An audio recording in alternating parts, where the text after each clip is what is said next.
Vamos con nuestra tercera entrevista del día de hoy. Sí, es el ministro de Educación, Felipe de los Ríos. Es profesor de Tecnología y licenciado en Gestión Educativa. Ejerció como profesor, jefe de trabajos prácticos, jefe de laboratorio y estuvo al frente de la Jefatura General de Enseñanza Práctica. En 1976 trabajó en Radio Colón en la parte técnica. Fue vicedirector y director del EPET número 1, ingeniero Rogelio Boero, desde el 78 a 1997 y desde el año 2000 al 2015 respectivamente. Felipe de los Ríos ejerció el cargo de director de área de nivel medio del Ministerio de Educación de la provincia entre 1997 a 1999. Está casado con María Elena Arroyo, tiene 2 hijos. Cristian es ingeniero electrónico y se desempeña en la provincia de Neuquén, y su hija Eve es diseñadora gráfica y trabaja en un medio provincial. Es hincha de Boca, le gusta el asado, el mate y leer. Romeo Platero le enseñó a leer música, toca el piano y el acordeón. Desde el 2016 se desempeña como ministro de Educación de la provincia. Qué currículum, ¿no? Impresionante. Lo único malo que hincha de Boca, pero bueno. Lo que pasa es que los conductores somos de Bienvenido, ministro, un placer. Buen día, un gusto. Muchas gracias. Costó, pero dicen que lo que cuesta vale. Así es. Sí. Así es. Y en un momento clave viene el ministro. En un momento clave, ya lo creo. Sí. Ministro, y han llegado muchísimas preguntas, por supuesto, sobre el tema. Es, a partir del lunes, ¿qué va a pasar con las clases y por qué esta decisión de no volver a la presencialidad? Que era un poco, bueno, supongo que era el objetivo al que se apuntaba, ¿no? Bueno, la verdad que no debe haber un solo argentino que no piense que la presencialidad es la mejor opción para aprender. Es la preocupación de los 24 ministros, Bien, de todos los funcionarios de los ministerios de educación y, bueno, y en particular de los directores, supervisores y docentes, porque el ámbito natural, por ejemplo, de ustedes, es este espacio. El ámbito natural de los docentes es la escuela. No estar en la escuela es todo un desafío. Ahora, ¿el por qué? El debate no debe ser presencialidad sí, presencialidad no. El debate es COVID sí o COVID no, bien, que es muy diferente. La presencialidad está ajustada justamente a este detalle. En los últimos 14 días nuestra provincia de San Juan tiene una información del Ministerio de Salud que entre 0 a 9 años hemos aumentado el nivel de incidencia y contagio en el 44.44%. 44%. Así es. Y de 10 a 19 años el 41.09%. Esto es concurrente con lo que ayer hemos trabajado en el Consejo Federal, y les voy a pedir permiso para leer. sí, sí. En los distritos donde las clases estaban presenciales al 3 de mayo, al 17 de mayo y al 22 de mayo. Mostrar esta... Ahí está, justamente. A ver si ahí lo tomás bien. Si nos damos cuenta, allí al 3 de mayo San Juan está en blanco, tenía presencialidad, y es concurrente con el informe de salud pública. Al 17 de mayo seguíamos luchando con la presencialidad, pero luego al 22 de mayo prácticamente toda la Argentina está con un nivel de contagio y de problemática con el COVID.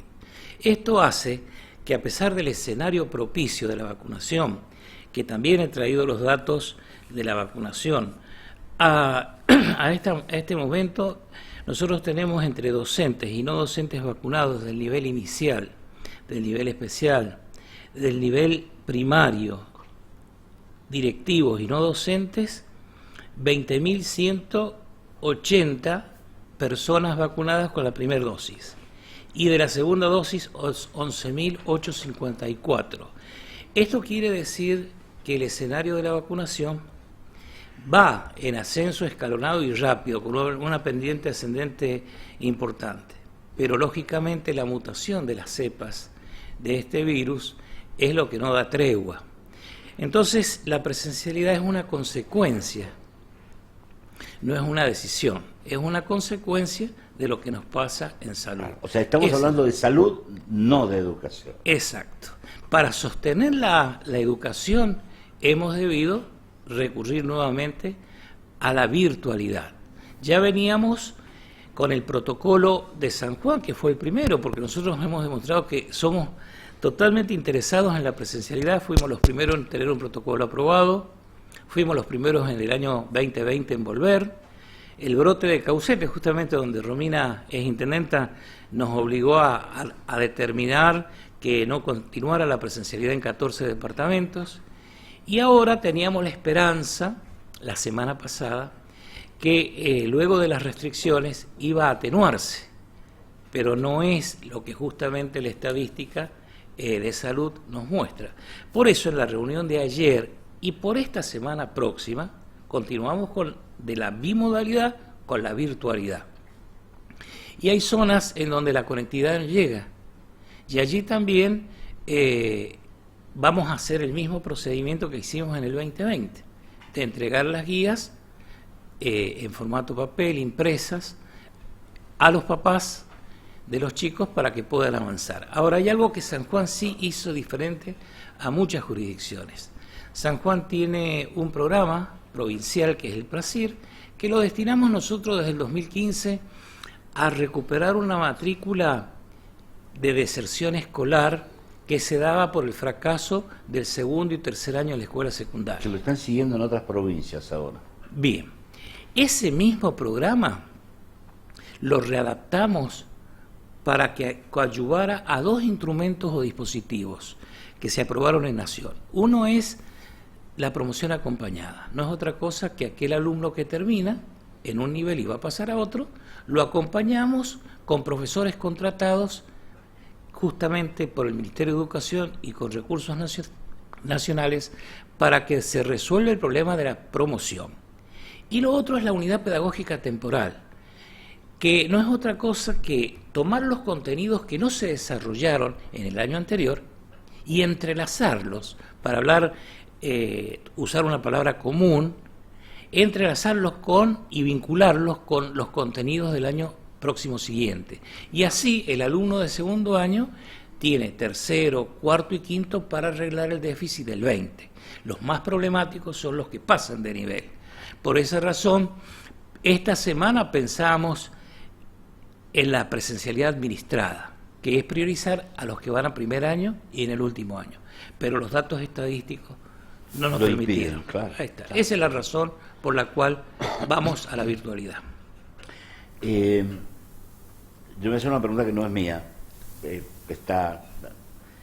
¿Cuál es su sentimiento? Yo sé que usted es una persona muy vinculada a la educación, desde hace muchísimos años, hemos escuchado el currículum, cargos relacionados con la educación. ¿Cuál es su sentimiento frente a esta circunstancia? Bueno, en lo personal, pensar en el contexto que estamos viviendo todos, primero me genera mucho dolor, porque en un país tan grande y de tanta riqueza, pero que está a explotar, de por sí llevamos muchos años de asimetrías sociales, económicas y educativas, y esto profundiza, por eso es mi dolor, indudablemente la condición siempre de los más vulnerables. Y es allí que estos programas, como el programa provincial, o los programas nacionales, como el programa Acompañar, el programa Egresar, el plan Fines de finalización de la escuela secundaria, intenta recuperar a los argentinos de esta condición. Creo que en mis palabras que voy a expresar en este momento se resume mi dolor. Juan Carlos Tedesco, un ex ministro de Educación Nacional al que tuve la oportunidad de conocerlo, una bellísima persona, siempre decía: las mejores escuelas, las mejores, pero no solamente en ladrillos ni en equipamiento, sino con ese capital extraordinario humano que son los docentes, los mejores, deben estar justamente en las escuelas que están ubicadas en las zonas más vulnerables, para romper de una vez por todas con el circuito o el círculo virtuoso de la pobreza, porque es allí donde se genera el espíritu crítico y esa posibilidad de cambio en el proyecto de vida. Así que mi dolor personal y particular parte desde allí, de no poder cambiar una realidad, pero también por la condición de ser proactivo en esto.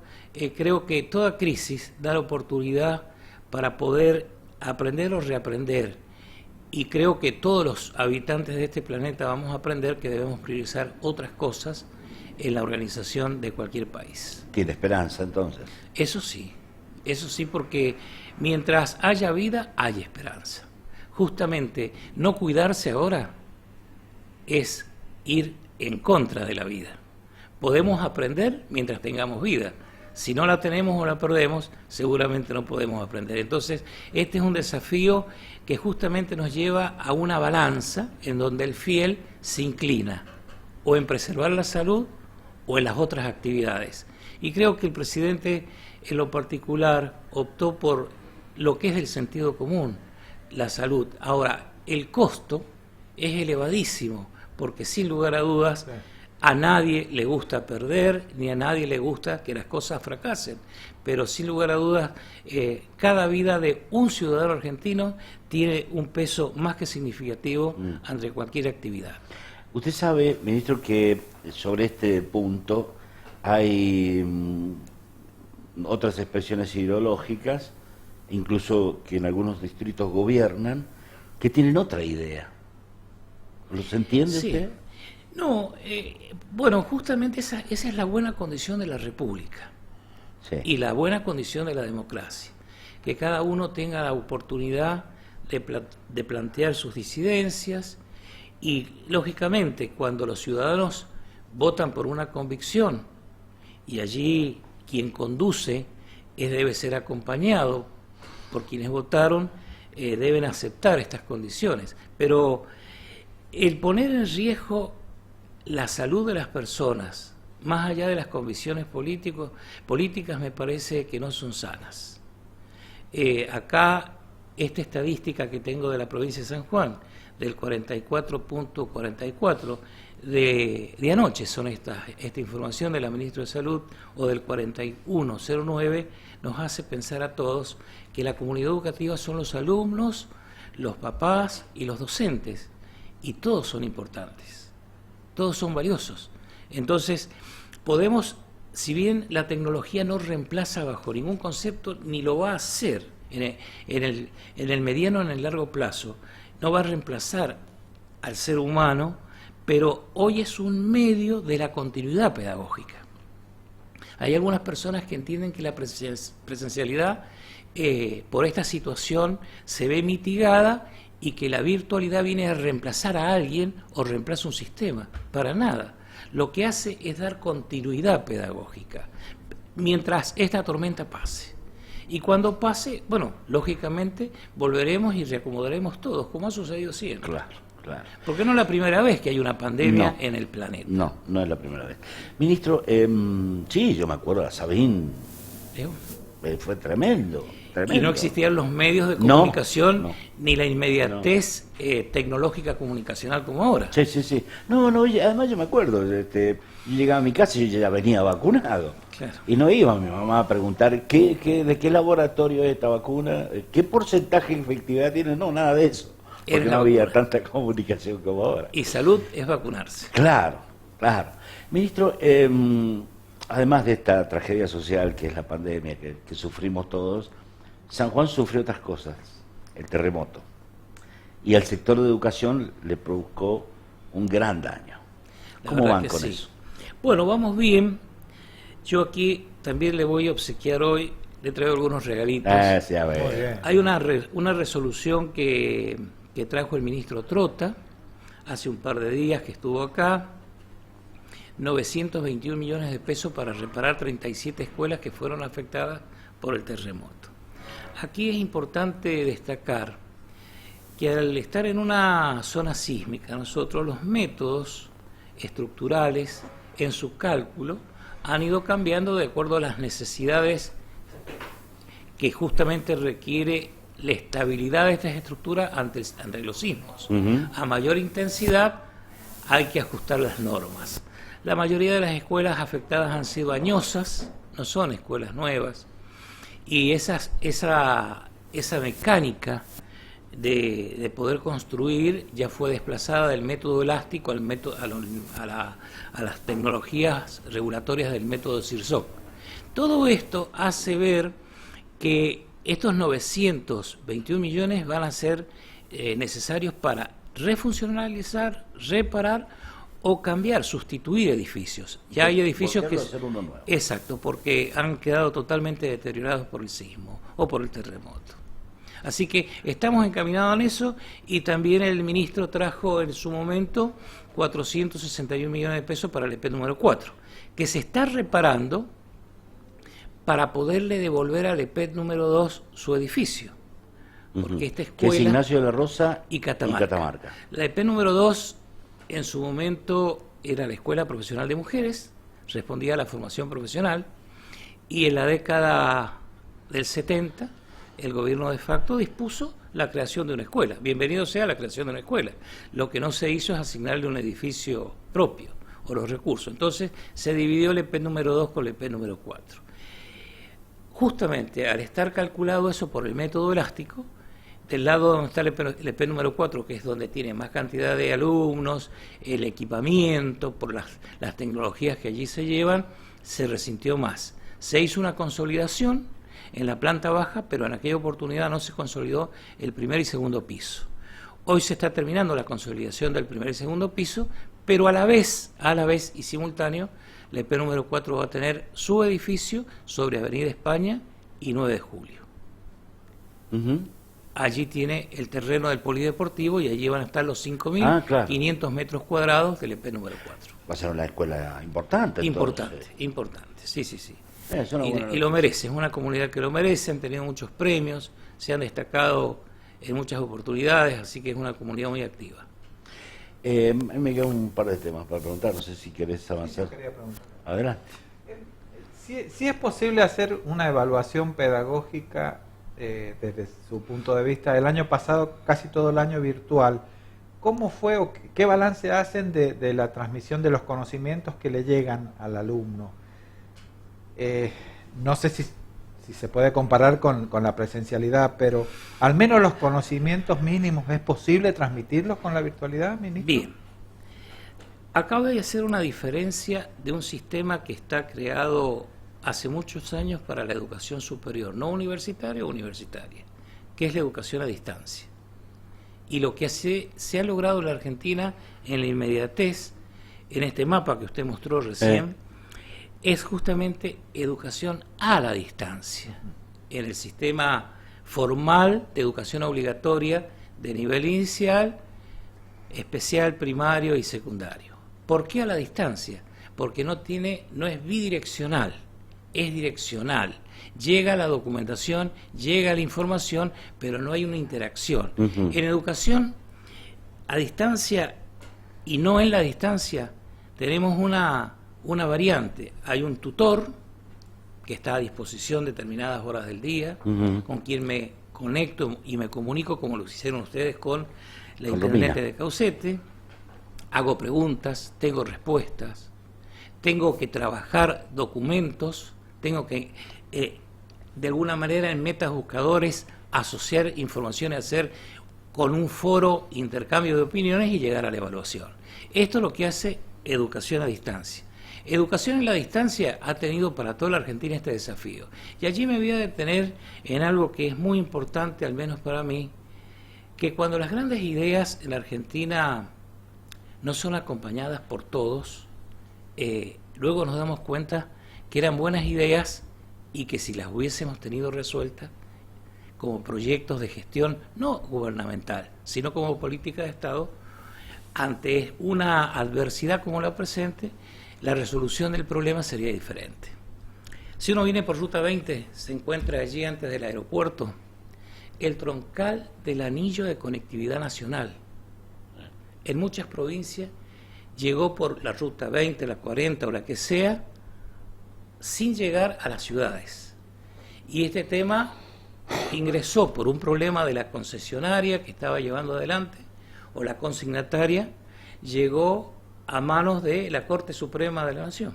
Y allí duerme el sueño eterno sin la resolución del problema.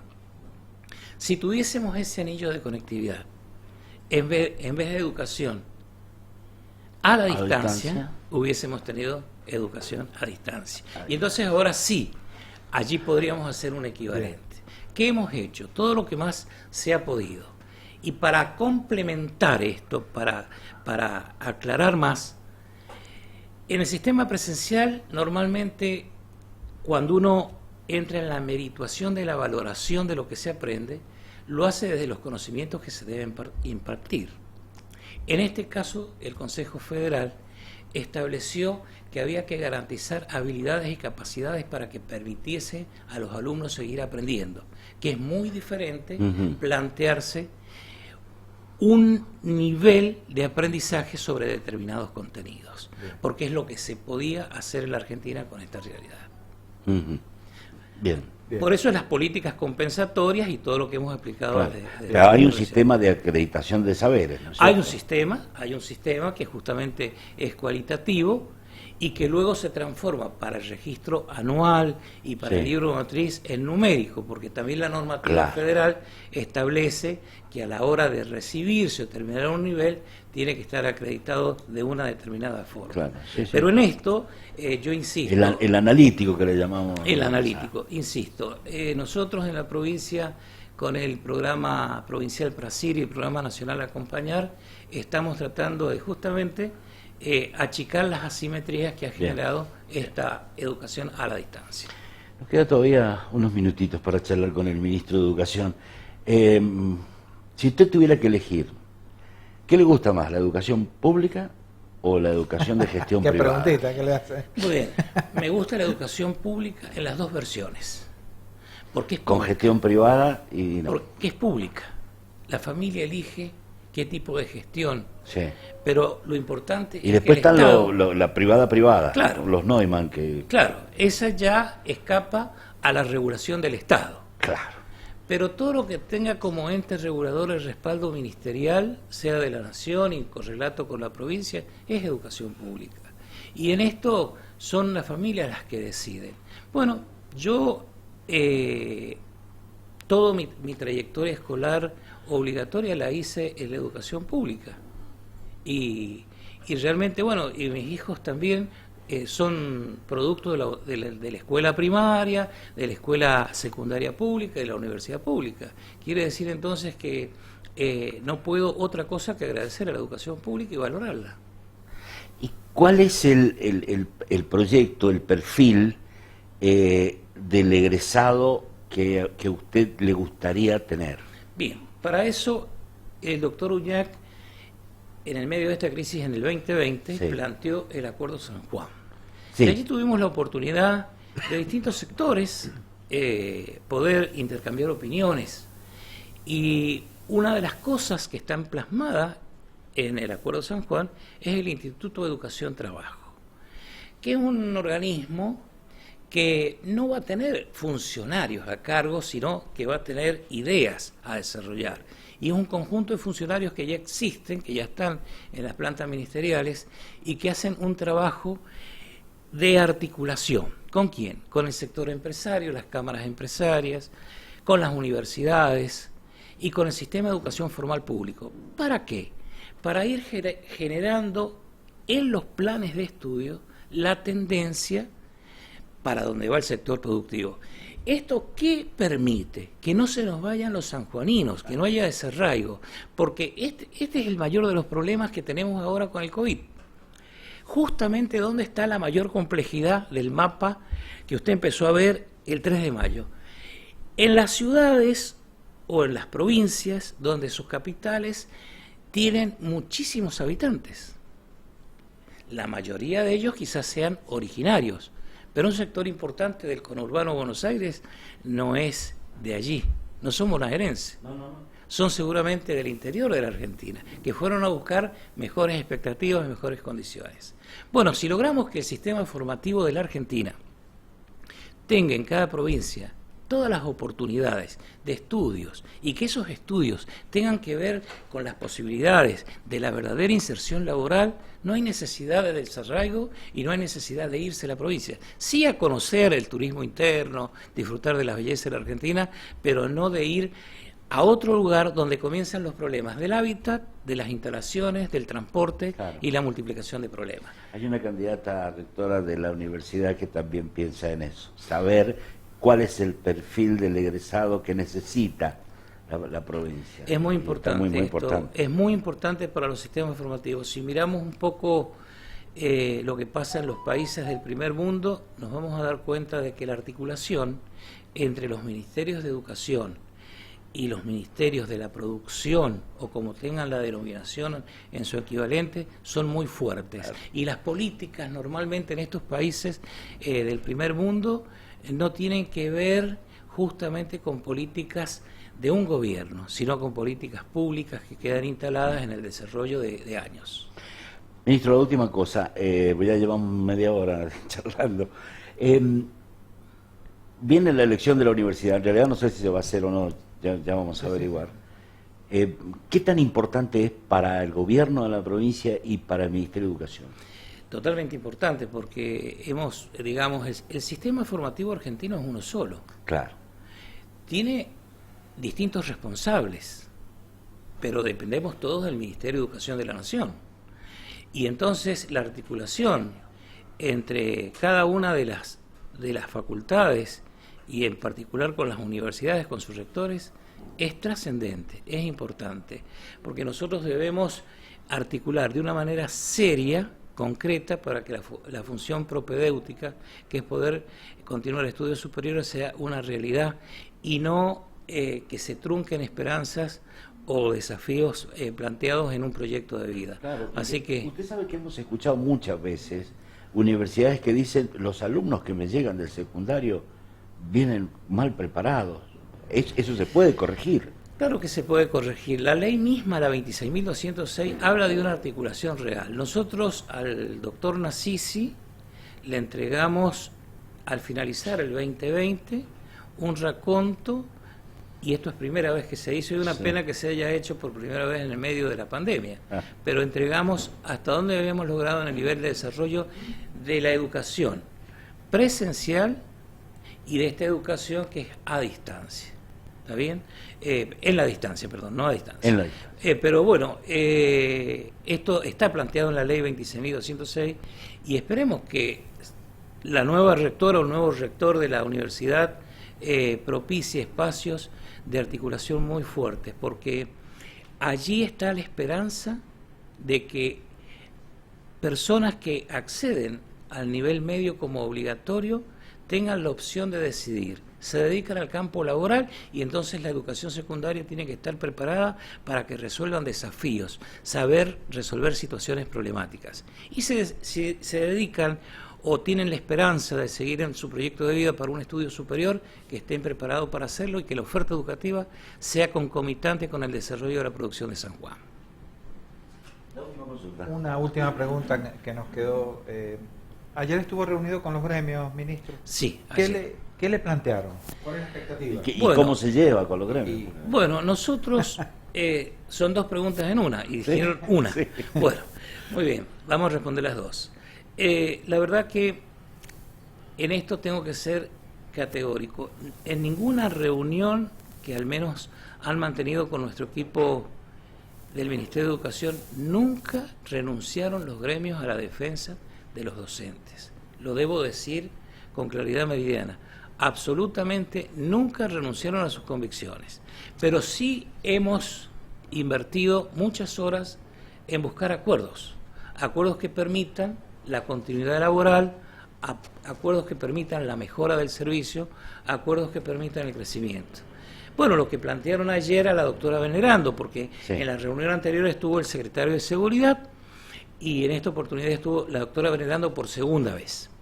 Esta información de los datos estadísticos y de la vacunación de docentes, ellos están muy apremiados por la segunda dosis para garantizar la vuelta a la presencialidad. Todos estamos interesados en la presencialidad.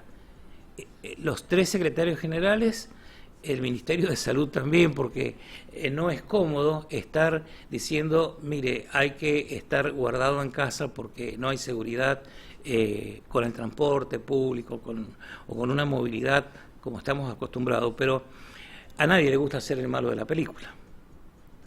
Pero bueno, la realidad nos impone este cuadro de situación. Así que hemos quedado en juntarnos nuevamente, tener otra próxima reunión el viernes siguiente de la próxima semana, evaluar cómo vamos y en la medida que el proceso vacunatorio siga creciendo como viene, en esta cantidad que les decía, podemos ya comenzar con la presencialidad administrada. Quizás ya se den las condiciones para que podamos comenzar en toda la zona rural con la presencialidad administrada y luego venir ya hacia el Gran San Juan. Bueno, ministro, ha sido un placer. Igualmente para mí, un gusto. Venga, no se pierda, venga por aquí. Como Acá nos lo decían, esperamos con un cafecito. como nos decían desde chico, no se pierda. ¿Qué le pasa que no viene? Bueno, muy bien. Muchísimas Un gracias, gran gusto. ministro. Gracias, un gusto a usted.